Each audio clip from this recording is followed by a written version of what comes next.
1절 같이 한번 읽어볼까요? 시작이니까 시작. 여호와의 괴가 블레셋 사람들의 지방에 있으리 7달이라. 블레셋 사람이 1절만 읽겠습니다. 무슨 일이 있었는지 기억이 나시죠? 여호와의 그 괴가 블레셋 진영에서 꼭 부정스러운 물건처럼 너 가져가라, 너 가져가라. 그렇게 영광을 스스로 나타내시나 그 앞에 엎드리지 않고 그 괴를 멸시하듯 부정탄 물건처럼 다른 곳으로 계속 보내는 블레셋의 모습을 보았습니다. 기억하시죠? 네. 여기에 지방이라고 되어 있는데 이게 히브리 단어가요. 좀 아쉽게 번역을 한 것 같아요. 히브리 단어는 들판입니다. 들판. 그러니까 들판. 사대라는 히브리 단어인데 7개월 동안 방치가 된 겁니다. 어느 성 안으로 들인다면은 또 악성 종기가 일어나기 때문에 블레셋 사람들은 여호와에게를 들판에 그냥 버려둔 겁니다. 여러분 어떠세요? 우리 하나님의 마음을 여러분 성경을 보면요, 우리가 뭐를 해야 될까 보다 하나님의 마음, 하나님의 감정, 하나님의 표정을 먼저 읽어야 되고 그것을 찾아야 됩니다. 저는 이 부분에서 묵상을 하는데 너무 죄송스럽고 낯뜨겁더라고요. 7개월 동안 우리 하나님은 자기 백성에게도 도구 취급받고 미신적인 행위를 베푸는 도구 정도로 여기는 그 취급을 받고 지금은 7개월 동안 홀로 외로이 들판에 서 계신 겁니다. 아무도 본인을 존중하지 않는 이 땅 가운데서 여전히 이스라엘을 사랑하시며 기다리고 계시고 있는 모습이죠. 여러분은 하나님의 임재를, 하나님을 들판에, 여러분의 삶의 들판에 방치해 놓고 있진 않은지 돌아보셔야 될 것 같습니다. 2절, 그렇게 7달이 지난 후에 블레셋 사람들은 제사장들과 복술자들을 불러서 이 괴를 어떻게 처리할까에 대한 얘기를 나눕니다. 제사장들과 복술자들, 여기 보면은 길흉화복을 점치는 점술가들이죠.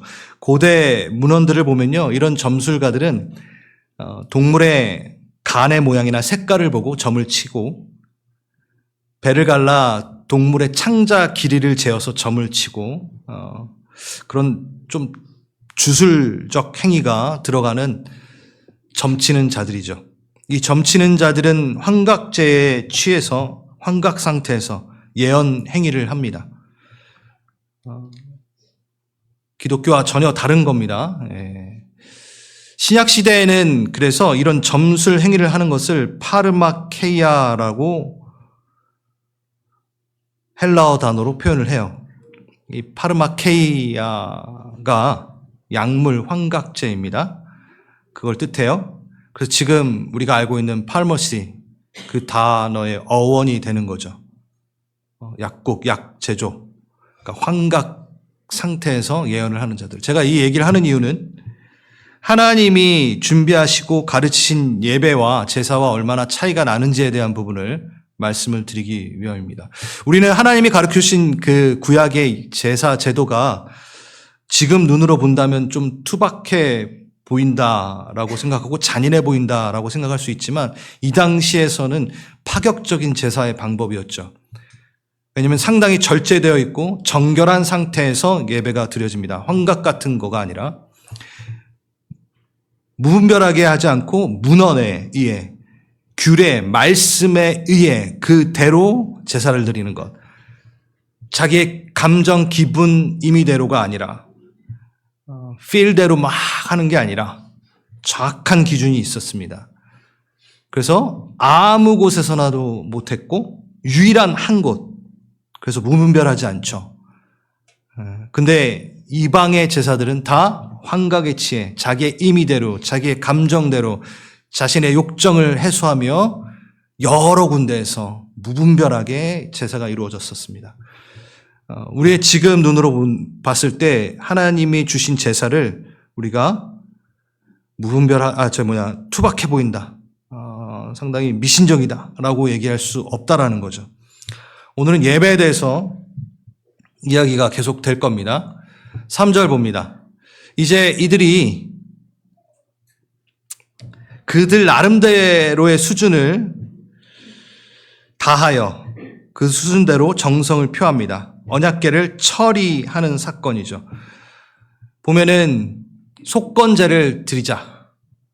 블레셋 사람의 방백의 수요대로 금 독종 5과 금쥐 5마리 금상을 만들어서 금으로 된 종기를 어떻게 만드는지 모르겠어요. 종기를 어떻게 금 모양으로 만들었지? 이렇게 동그랗게 만두처럼 만들었나 모르겠어요. 그리고 금 5을 만들어요. 그러니까 이들의 방법이에요. 5개는 왜 만들었을까요? 맞아요. 연합 부족이라고 말씀드렸죠?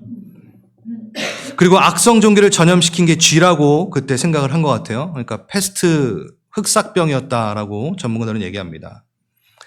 그리고 속건제. 타인에게 손해를 입힐 때 그 손해를 준 것에 대해서 보상하는 것까지 하면서 그 죄를 해결하는 제사입니다. 속건제라는 것. 그러니까 이스라엘에게 피해를 입혔기 때문에 그걸 갚아내는 제사를 드리자라는, 한마디로 해서 나름대로 자신들의 수준의 종교적인 컨셉 안에 최선을 다하고 있는 것입니다. 이들 수준 안에는. 그래서 이제 아이디어를 냅니다. 이 정성에 정성을 더하며 여전히 남아있는 이들의 악독함이 들어있죠. 새 수레를 만듭니다. 그리고 멍에를 지지 않은, 멍에를 한 번도 메어보지 않은 젖나는 소 2마리를 가져다가 그 수레를 끌고, 근데 또 송아지, 그러니까 방금 젖이 나는 어미소와 아기소가 있을 거 아니에요. 그 송아지는 집에다 두는 거예요. 그래서 이 어미소가 쭉 지역으로 그 베세메스라는 이스라엘 지역으로 쭉 가면은 이건 하나님이 여태까지 하신 거야. 다곤 신상 쓰러지고 목 떨어지고 막 이런 거 다 하나님이 하신 거야. 그런데 만약에 우연히 이 소가 돌아오면은, 송아지 쪽으로 오면은 이게 다 우연이었어 라고 생각하자라고 얘기합니다. 여러분 참 대단하죠? 그렇게 경고를 주었는데도, 사인을 주었는데도 우연이었다 할 수 있는 상황에 유리하도록, 그러니까 소가 직진할 수 없는 조건을 겹겹의 계획을 세우는 거죠. 첫 번째, 멍에를 메어 보지 아니한 길들여지지 않은 소가 수레를 끌 가능성은 거의 없습니다. 두 번째, 젖을 먹여야 하는 소가 모성애가 있기 때문에 당연히 그냥 두면 어디로 가요? 송아지 있는 대로 갈 겁니다. 근데 한 마리 갖고 불안하니까 몇 마리? 2마리. 정말 강팍한 마음, 끝까지 하나님을 시험하는 모습이죠. 하나님이 하신 거 아니야. 다 우연이었어. 다 우연이야 라고 얘기하죠. 모든 게 우연이지. 우연의 연속성이 만들어낸 거야 라고 하면서 상당히 치밀하고 전략적인 것을 만들어냅니다. 사단이 하는 짓이 다 그래요. 특히 진화론이 그렇잖아요. 상당히 과학적인 것 같고 치밀하고 전략적인 것 같은데 뭐를 증명하기 위해서? 우연을 증명하기 위해서. 다 우연이야. 다 우연이지 라고 말하는 것들. 여러분의 삶 가운데 사단이 잘 속삭이는 게 있습니다. 하나님의 임재 가운데 초청하거나 뭔가 결단을 해야 되고 회개를 해야 되고 사인을 주는데 다 어떻게? 우연이야. 우연이지 뭐. 이런 이슈가 있는데 갑자기 찬양이 이게 나오네? 에이, 우연이지 뭐. 오늘 이 이슈가 있었는데 목사님이 저 말씀을 하시네? 우연이지 뭐. 다 우연인 거죠. 우연으로 그냥 치부해서 하나님의 자리 가운데 가지 않으려는 우리의 모습도 있습니다. 그래서 저번 주에 우리가 뭐 했나요? 영적 감각을 깨워주시길. 이 우연이라는 것에 속지 않고 민감하여 하나님이 주시는 사인, 회개 사인, 은혜의 자리로 나가라는 사인 놓치지 않고 우리가 쟁취하겠나이다. 그렇게 걸어가겠나이다 라고 한번 기도해보자라고 했었습니다. 아멘? 아멘. 그렇게 하시고 오셨죠? 네. 안 하셨으면 이번 주에 한 번 더 하시기 바랍니다. 자, 10절에서 12절 봅니다. 그런데 그 손은 정말 하나님의 이끄심에 의해 좌우로 치우치지 아니하고 벳세메스로 향합니다. 여러분, 방법이 참 옹졸하고 유치하고 미신적이나 이 게임에 응해 주십니다. 그러니까 이들의 수준, 이해 폭 내에서 깨달음을 주시는 친절을 베푸시는 거죠. 소가 좌로나 우로나 치우치지 않고 가기에는 불가능한 상황을 다 뚫어내고 소가 뭔가에 이끌려. 근데 그건 뭔가가 아니라 하나님께 이끌려 직진하게 됩니다. 여러분, 성경의 저자 되신 성령님의 의도가 지금 보이십니까? 이 글 자체가, 이 문장 자체가. 이건요, 미물인 암소마저도 좌우로 치우치지 않고 이끄시는 그 순종의 길을 가는데 지금 언약궤를 도구 삼는 너희는 무엇이냐라고 물어보는 거죠. 좌우로 치우치지 않고 너희가 걷고 있느냐라고 지금 물어보는 거죠. 여러분, 좌로나 우로나 치우치지 않아야 되기 때문에 중도를 걷겠다 뭐 이런 이상한 적용을 하면 안 됩니다. 나는 짬짜면을 항상 먹으리라 뭐 이러시면 안 돼요. 그리고 정치 얘기하는 거 아닙니다.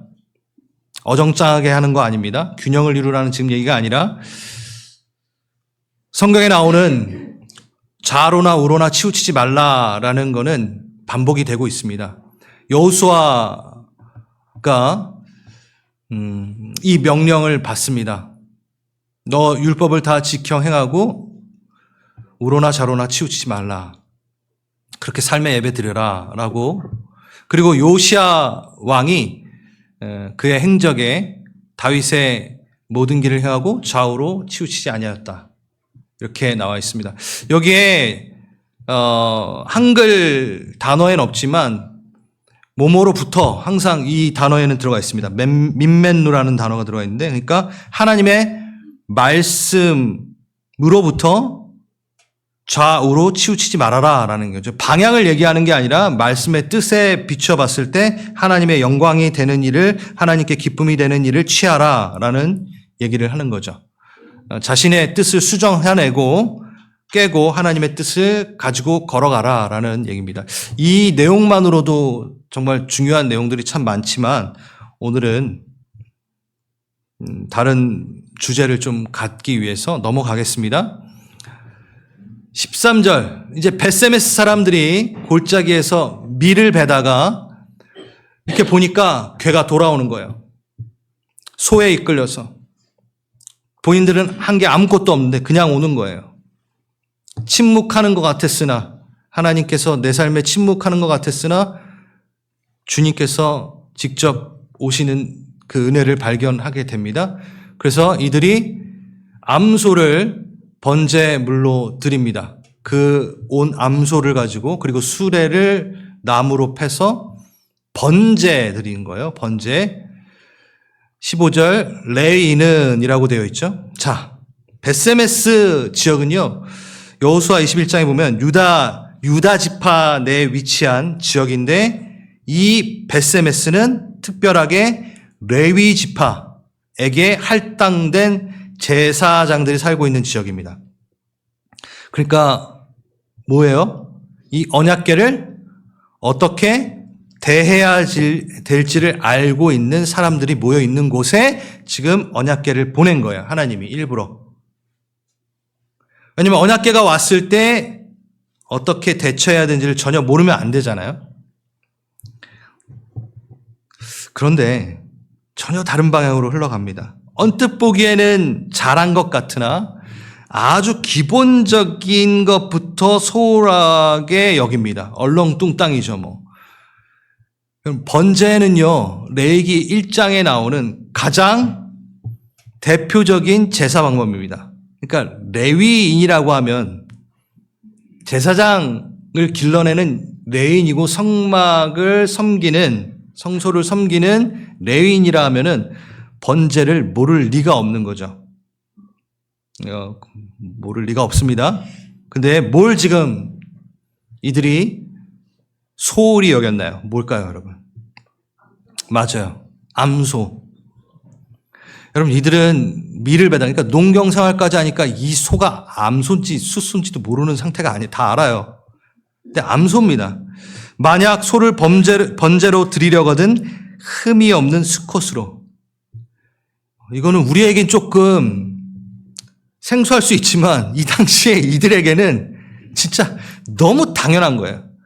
양이나 염소로 드릴지라도 수컷으로. 무조건 수컷입니다.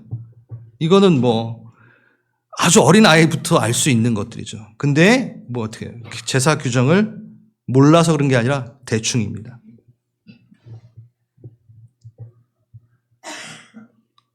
이 내용은 뭐냐면요, 이 당시 정말 말씀이 희귀했다라는 이야기를, 말씀의 부재가 얼마나 심각했는지를 고발하는 내용입니다. 그리고 또 엘리 가문의 타락 가운데 연결되어 레인의 몰락에 대해서, 레인의 몰락은 사사기에서부터 시작됐습니다. 사사기가 바로 앞에 있고, 그렇죠? 사무엘서는 사사기와 중첩이 되는 거예요. 아직 왕정이 들어서지 않았기 때문에 여전히 뭐예요?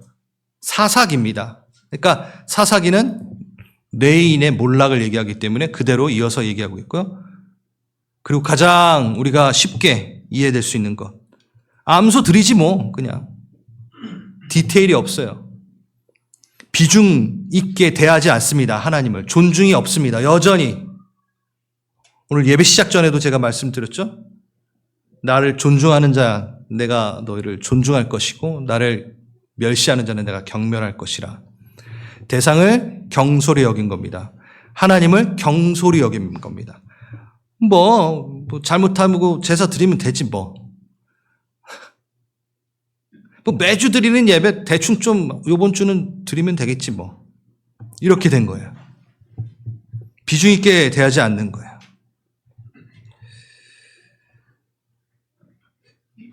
여러분, 디테일이 없는 거는 존중함이 없다라는 거죠. 영국 속담에 사랑을 하게 되면 눈이 천개가 생긴다라고 하죠. 그게 뭐죠? 사랑을 하면은 디테일이 생깁니다. 사랑을 하게 되면 우리 와이프가 머리를 잘랐는지 안 잘랐는지, 염색을 했는지 안 했는지 알아본다라는 거죠. 남편분들 조심하십시오. 사랑할수록 관심이 생기고 정교해질 수밖에 없어요. 그가 뭘 원하고 있고 뭐가 필요로 하고 엑스트라 마일을 더 갈 수밖에 없고 번거로움을 이겨내며 정교해질 수밖에 없고 디테일해질 수밖에 없는 게 사랑을 대하는 표현인 거죠. 그러니까 상대를 예배하게 된다라고 얘기합니다. 그러니까 디테일이 없다라는 거는 존중하지 않는다. 경솔히 여긴다. 소홀히 여긴다. 여러분, 존중하면요, 신앙의 가치들, 하나님을 존중하면요, 은혜의 방편들에 대해서 디테일이 생깁니다. 말씀을 어떻게 볼까? 디테일이 생긴다고요. 고민하게 된다고요. 아, 이번 연도는 필사를 한번 해볼까? 디테일이 생긴다니까요. 찬양을 할 때 그냥 듣는 게 아니라 그 가사는 뭘까? 뭘 의미할까? 그냥 음악에 취하는 것이 아니라 디테일이 생깁니다. 존중하게 되면은. 기도? 디테일이 생깁니다. 맨날 반복되는, 나 기도 잘 안 되는데, 못 하는데 끝? 그게 아니라 어떻게 기도를 할까? 어떻게 더 주님을 깊게 만날까? 어디에서 기도하면 더 깊게 주님을 만날 수 있을까? 디테일이 생깁니다.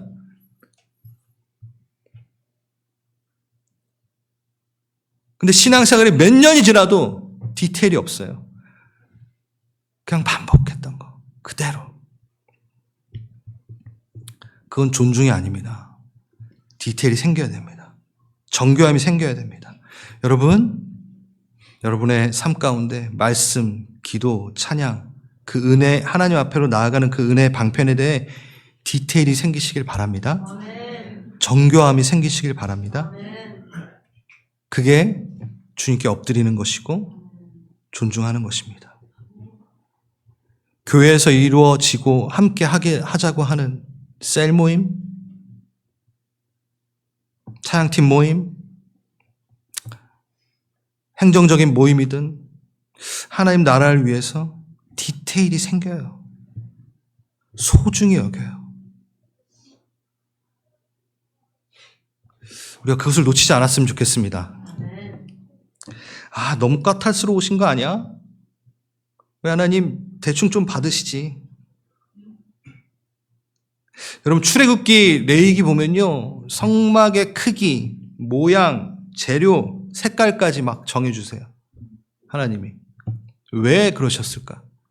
예배 방법 기준 너무 치밀하게 디테일하게 알려주십니다.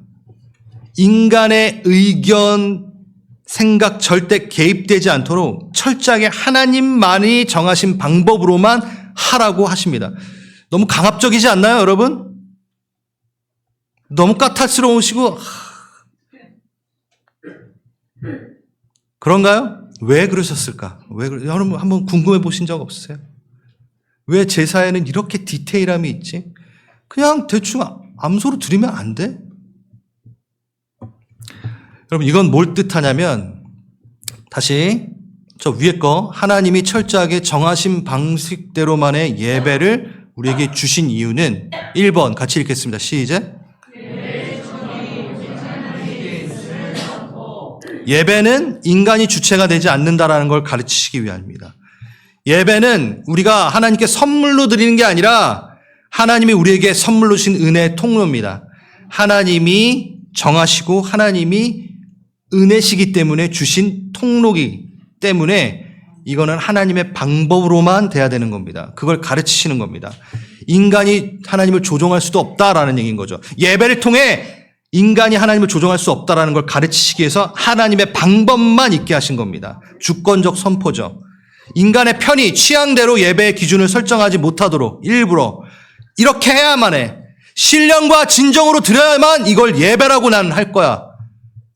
라고 하신 거죠.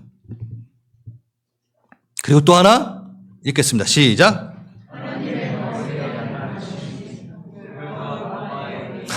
보아가 아니라 보호의 의미다. 보호의 의미. 구별입니다. 그러니까 하나님의 존재 자체, 인간과는 분리되어 있다. 원래는. 그러니까 세상 우상 방식의 쾌락 중심의 삶과 하나님의 삶은 구별되어 있다. 그러니까 하나님의 기준이 분명히 있다라는 걸 가르치기 위해서 제사에는 항상 하나님의 방법만 있게 하는 거예요. 근데 이게 또 보호의 의미가 되는 거예요. 이렇게 어렵게 만들어 놓으신 어쩌면 조금 번거로울 것 같은 예배에 요것만 예배하라고 만드신 그 이유는 보호하기 위함입니다. 그게 뭐냐면 거룩한 존재가 죄된 존재가 맞닥뜨리면 죄된 존재가 죽죠. 그렇죠?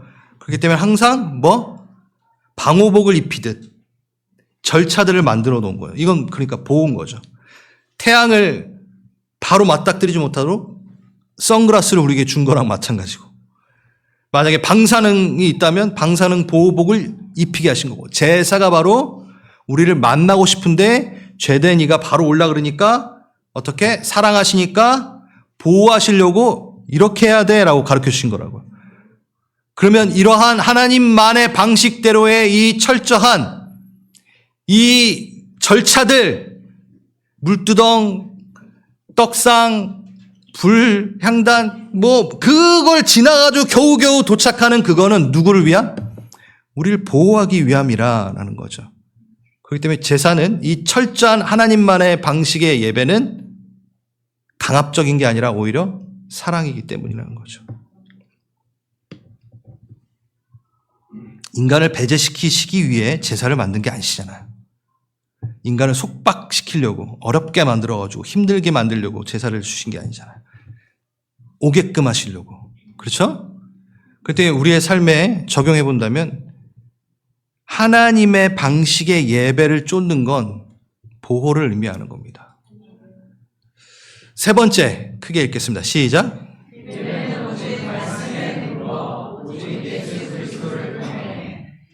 맞습니다. 이제 우리에게 적용하는 거죠. 오직 말씀에 근거하여 예배 드려야 된다라는 겁니다.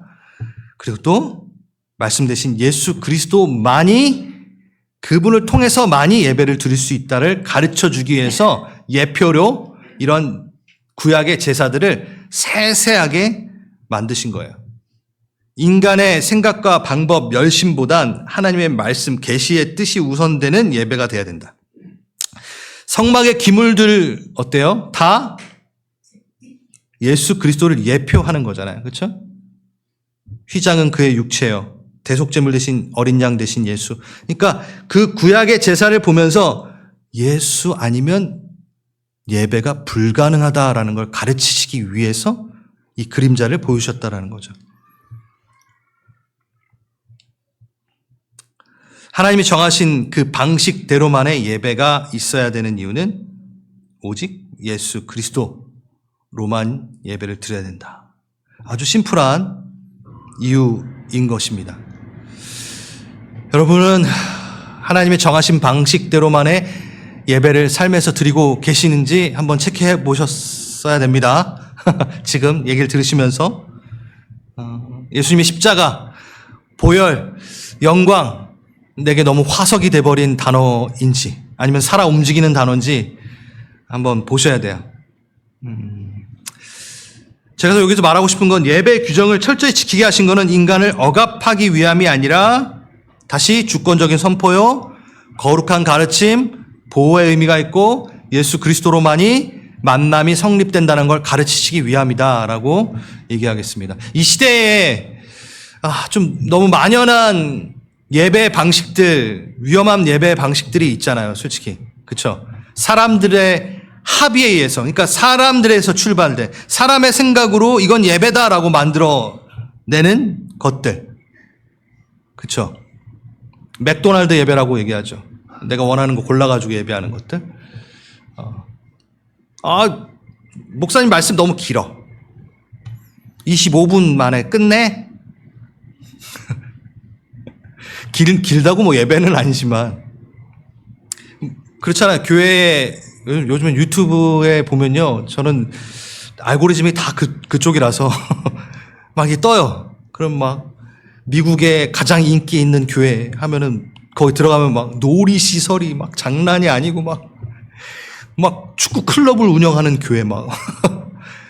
물론 이렇게 믿지 않는 자들을 그거 한다는 걸 알겠는데 한번 잘 생각해 봐야 될 것 같아요.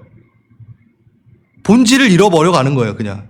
교회는 교회가 해야 되는 걸 해야 되는데 그게 우선이 아니라, 그게 자랑이 아니라, 그게 본질이 아니라 다른 것을 통하여만이 교회가 성장하는 것에 미쳐 있는 모습들. 한국엔요, 여러분, 라면이랑 막 만화책이 있는 교회, 막 그래가지고 애들이 여기 와서 놀아라. 물론 좋죠, 여기 와서 놀면 좋죠. 근데 예배를 드려야지, 교회는. 그거예요. 그러니까 제가 그렇다고 그런 시도가 나쁘다라는 건 아니에요. 조심해야 된다라는 거예요. 인간의 유의가 동반되는 것에 너무나 정신이 팔려 있으면 본질을 잃어버릴 수밖에 없습니다. 그래서 인본주의적 예배가 나오는 거고 자유주의적 예배가 나오는 거예요. 그래서 그냥 동성애도 허용하는 게 그런 거예요. 본질은 얕아지고 어떤 메시지를 들으면 사회 참여에 대해서 막 강하게 얘기해요. 좋아요. 우린 사회 참여해야 됩니다. 그런데 예배가 없고 하나님의 이름은 없고 그것만 이야기하는, 그게 강화돼 버린, 그러니까 우리가 조심해야 되는 부분들이 분명히 있습니다. 음부의 권세가 이기지 못하는 교회의 본질, 그러니까 영적인 얘기가 거의 없는 교회, 영적 세계를 다루지 못하는 예배. 여러분의 예배도 영적 세계를 다루지 못하는 예배는요, 한번 고민해 보셔야 되는 거예요. 예배를 드리는데 내 삶의 현상만을 위한 예배가 되어버리면 여러분 경고를 내리셔야 돼요. 여러분의 삶에. 예배의 이슈가 다 삶의 이슈를 위해 예배를 드리고 있다면, 내가 하나님 앞에 기도드리고 나와 하는 것이 직장 달리고 자녀 달리고 다 눈에 보이는 것의 이슈로만 점철되어 있다면 여러분, 그 예배는 본질에서 벗어난 예배일 수 있다라는 겁니다. 마지막 때에는 이렇다고 합니다. 말씀을 좀 선포해라. 진리된 말씀을 선포해라. 때를 맞든지 못하든지. 교리로 책망하고 꾸짖고 권면해라. 오늘은 제가 확실하게 책망하고 권면하고 꾸짖고 있죠. 지금 이 말씀을 적용하려고 합니다. 제가 뭐 매주 그럽니까? 제가 참 웃으면서 막 여러분들 잘한다고 막 얘기하잖아요. 근데 매주 그러면 저 벌 받습니다. 왜? 거짓 선지자는 그렇게 한대요. 때가 이르니, 마지막의 때가 이를수록 건전한 교리를 견디지 못하여 귀가 가리워진 자기 욕심을 채우는 선생을 두길 원한다. 메신저를 두기 원한다. 목사님, 일주일 동안 좀 힘들고 수고하여 온 그 연약한 양들을 위해 소프트한 말씀 좀 해주시면 안 되나요? 할 수 있죠. 저 안 하지 않잖아요. 하잖아요. 근데 저것만 있으면 안 된다는 거죠. 진리로부터 귀를 돌이킨 꾸며낸 이야기들에서 돌이키라. 감사해요. 그래서 저는 정말 감사해요. 우리 교회가 강해 설교를 한다라는 게. 이 사무엘상 6장이 아니면 제가 이 힘을 입어 여러분들에게 권면을 하겠으면 못하겠어요. 이럴 때 권면 막 하는 거예요, 전. 저 책임 아닙니다. 성경이 지금 사무엘상 6장이 이 내용이에요. 여러분, 이게 두려워서 목사들이 얼마나 비겁하고 그런지 알아요? 욕 안 먹으려고. 근데 참 감사해요. 제가 비난하는 건 아니지만 그렇잖아요. 성경 구절 하나 딱 두고 주제 설교가 나쁘다라는 건 아닙니다. 우리 교회도 주제 설교합니다. 딱 하나 두고 어떻게 해요? 좌로 우로 치우치죠. 계속 막 경제 얘기하고 막 구절 하나 딱 넣고 막 이리저리 갔다가 나중에 끝날 때쯤에 다시 한번 돌아오는,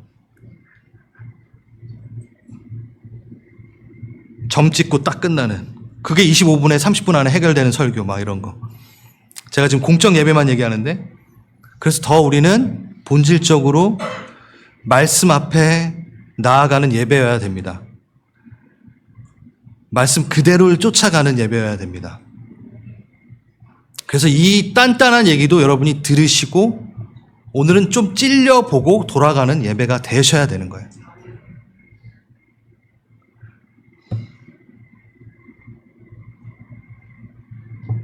여러분, 이걸 개개인의 삶 가운데 어떻게 가져갈까 좀 고민해 보시고, 말씀이 우선되는 건 어떨까요? 내 감정, 기분에 따라서 결정 내리는 게 아니야. 아주 쉬운 거죠. 간단한 거죠. 하나님께서 용서하라. 그건 말씀이고, 내 기분, 내 감정은 지금 용서할 때가 아니야. 이게 말씀대로 가지 않은 삶의 예배라는 거예요. 자기를 쳐서 용서하고 화해하는 게, 하나님의 말씀 가운데 살라. 오늘은 피곤하니까 넘어갈래. 네, 이게 아니라는 거예요. 가야 된다라는 거예요. 하나님의 정하신 기준이 분명히 있습니다. 그래서 유일한 통로 되신 예수를 또 어떻게 내 삶 가운데 계속 생각해내고 인지해낼까, 성령님을 초청할까 고민하는 삶의 예배. 자, 베스메스 사람들이 이제 큰 죄를 범합니다. 여호와의 궤를 들여다보게 됩니다. 그래서 하나님이 치사 5만 70, 여기 가로치고는 어떤 사본에는 요게 들어가 있기 때문에, 근데 뭐 이거는 제가 설명을 하려다가 너무 시간이 많이 갈 것 같아가지고 스킵하겠습니다. 나중에 궁금한 거 있으면 저한테 물어보세요. 70명이 죽었어요. 슬피 옵니다. 그러면서 베스메스 사람들이 이제 아주 중요한 얘기하죠. 이 거룩하신 하나님 여호와 앞에 누가 능히 서리오라고 얘기합니다. 그리고 이들이 했던 반응은 기랏 여아림 주민에게 언약궤를 보냅니다. 여러분, 뭔가 이상하지 않아요? 되게 이상한 게, 지금 이게 세계 절마저도 정말 불일치하고 이상합니다. 먼저 레위인들이 사는 그 고을에 언약궤를 들여다봐요. 이건 말도 안 되는 얘기입니다. 속죄소를 열어. 우리 언약궤가 어떻게 생긴지 알죠? 안을 들여다보려면 속죄소를 열어야 돼요. 뚜껑을 열어야 돼요. 그 쉬운 자를 말도 안 되죠. 여기에 전치사 배, 안 속을 들여다봤다라고 했어요. 여러분, 언약궤를 이동할 때는요, 언약궤가 이렇게 있다가 이동을 할 때 사람들의 눈에 보일 수 있으니까 먼저 휘장으로 덮습니다.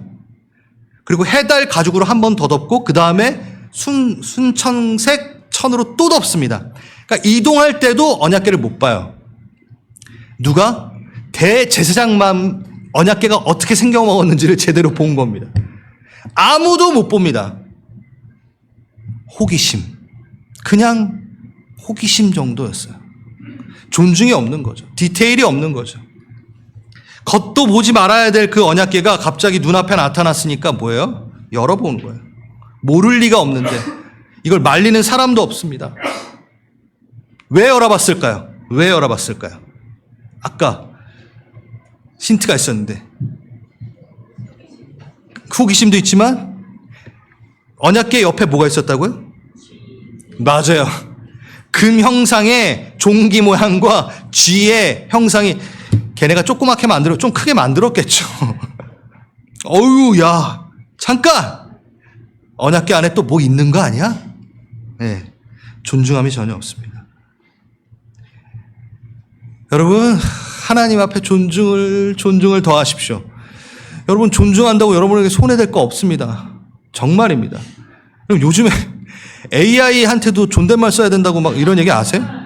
나중에 AI가 인간들을 뭐 군림하게 될 때 AI한테 반말했던 사람들은 당한다 막 이런 얘기 많이 하시는 분들이 있어요. 유튜브 보면. 그래서 AI한테는 존댓말 하면서 막 존중을 다 표현하는데 하나님한테는 존중을 안 표현하는 시대. 미쳐 돌아가는 시대. 여러분, 지금 기란 여아림 주민에게 일로 와서 이거 가져가라 라고 말해요. 이거 어디서 본 모습 아닙니까? 블레셋 땅에서 다음 도시로 또 다음 도시로 언약궤를 돌리는 이 모습. 어우, 야, 부정 탔어. 가져가. 우리 죽었어. 가져가. 거룩하신 하나님 여호와 앞에 누가 능히 서리요 한 다음에 뭐 해야 돼요? 원래 회개해야죠. 예배 다시 드려야죠. 제대로 드려야죠. 근데 뭐예요? 가져가. 이건 진짜 심각한 겁니다.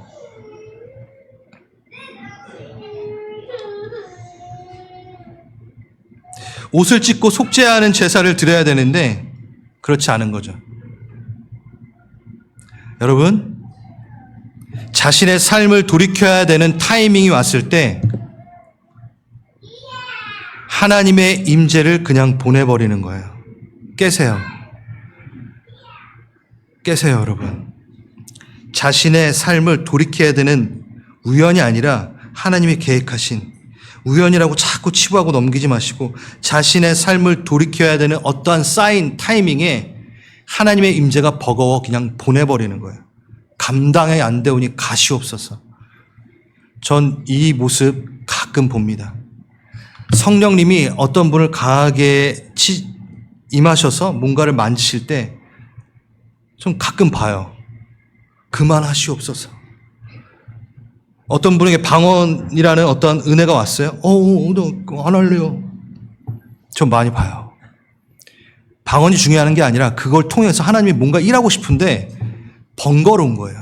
뭔가 삶이 변해야 될 것 같고 뭔가 영적으로 내가 더 깨달아야 되고 영적 세계에 뭔가 들어가야 될 것 같아. 번거로운 거예요. 지금이 좋아. 지금이 좋사오니.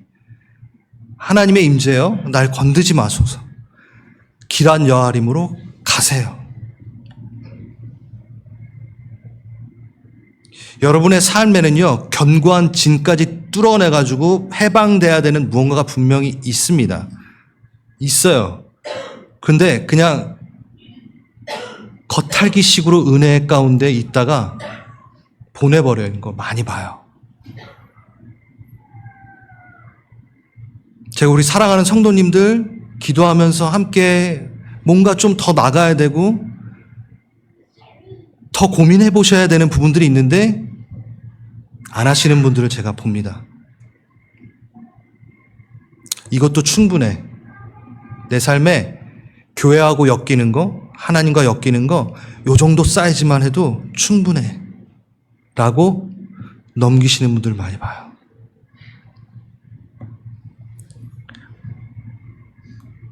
결단하십시오. 결단하셔야 됩니다. 하나님의 영광을, 임재를 떠나보내지 마십시오. 사인이 있었다면 그건 생명이기 때문입니다. 여러분, 여기에 7장에 나가면요, 기랏 여아림에 간 아비나답 집으로 이 언약궤가 옮겨집니다. 그 집은 어떻게 될까요? 큰 복을 내리셨다라고 합니다. 원래는 복이에요. 진짜 복이에요. 정말 회복입니다. 진짜 하나님이 원하시는 게 일어나는 일들입니다. 그러니까 하나님이 터치하실 때, 하나님이 관여하시겠다 하실 때, 개입하시겠다 하실 때 두려워 마시고 여러분을 여십시오. 마지막으로 이 말씀 하나 보겠습니다. 저 노란색만 한번 여러분 읽어보실래요? 시작. 네, 말라기서에 이스라엘 백성들이 이제 제사를 드리면서 번거롭다라고 얘기하기 시작한 거예요. 번거로워. 뭐 이렇게 디테일하게 해야 돼? 꼭 숫소로 드려야 돼? 꼭 흠없는 걸로 드려야 돼? 번거롭다. 예배가 좀 쉬우면 될 텐데 번거롭다. 그러니까 하나님이 그러시는 거예요. 코웃음 치고 훔친 물건과 저는 것, 병든 것을 가져온 거나 마찬가지다 너네. 너희가 이같이 봉헌물을 가져오면 내가 너희 손에서 이걸 내가 받겠느냐? 쉽게 가려고 하는 너의 예배 삶을 내가 받겠느냐라고 하는 거예요. 다시, 너는 번거로움에 순종하고 있고 번거로움에 헌신해 봤느냐라는 거예요. 디테일의 영성에 들어가 봤느냐. 하나님의 성막은 보이지 않는 부분까지 아주 세밀하게 만들어 놓으셨습니다. 그 이유는 뭐냐? 디테일이 사랑이다라는 걸. 카보트, 비중 있게 여겨라. 아까 반복합니다. 경솔히 여기지 말아라. 소홀히 대하지 말아라. 넌 번거로움에 헌신을 해봤느냐? 너가 참되게 예배하는 자이냐? 신령과 진정으로 예배드리는 자, 참되게 예배하는 자, 아버지께서 찾으시느니라. 여러분요, 거짓되게 예배하는 자들이 너무 많기 때문에 참되게 예배하는 자를 찾으신다라는 거예요. 하나님은 베세메스 사고방식, 경솔함, 호기심의 대상이 아닙니다. 전 솔직히 이 단어에 꽂혔어요, 지금. 번거로움. 여러분, 사랑하게 되면요, 번거로움을 감당합니다. 존중하면은 번거로움을 감당한다고요. 진짜 하나님 찾는 마음이 있다면 주차가 불편해도 그 번거로움을 찾고 우리 교회에 오셨잖아요. 그 여러분 잘하신 거죠. 내 삶의 예배 중에 번거로움을 이겨나가며 드려지는 예배는 있는가? 너무나 바쁜 삶인데 내 삶의 예배 가운데 시간을 정하여 하나님 앞에 무릎 꿇은 그 번거로움이 있는가? 같이 읽겠습니다. 시작.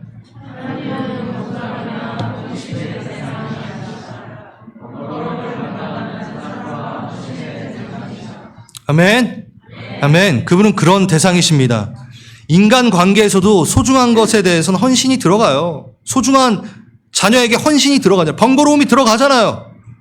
맨날 라이드 해줘야 되고. 자, 어머니들, 자녀들 사랑하니까 번거로우나 하잖아요. 사랑하니까, 존중하니까. 하나님도 그걸 받으셔야 되는 분입니다. 참 사랑은 호기심이 아닙니다. 경솔함이 아닙니다. 헌신이 들어가는 것이 참 사랑입니다. 아멘. 전 이렇게 얘기하고 싶어요. 여러분, 하나님이 우리를 경솔히 호기심의 대상으로 둔 적이 있으신 적이 있나요? 야, 얘 한번 만들어 놓고 어떻게 살아가나 한번 보자. 그렇게 우리를 경솔히 호기심으로 만들지 않으셨고, 하나님은 우리를 헌신의 대상으로 두셨어요. 그가 먼저 우리를 위해 십자가에 달리셨어요. 우리를 위해 아들을 내어주셨어요. 그분이 먼저 헌신하였습니다. 번거로움을 이기시고 십자가에 달리셨습니다. 우리를 대하실 때. 그가 먼저 우리에 대해 번거로움을 사셨습니다. 그럼 우리도 충분히 해드릴 수 있는 거죠.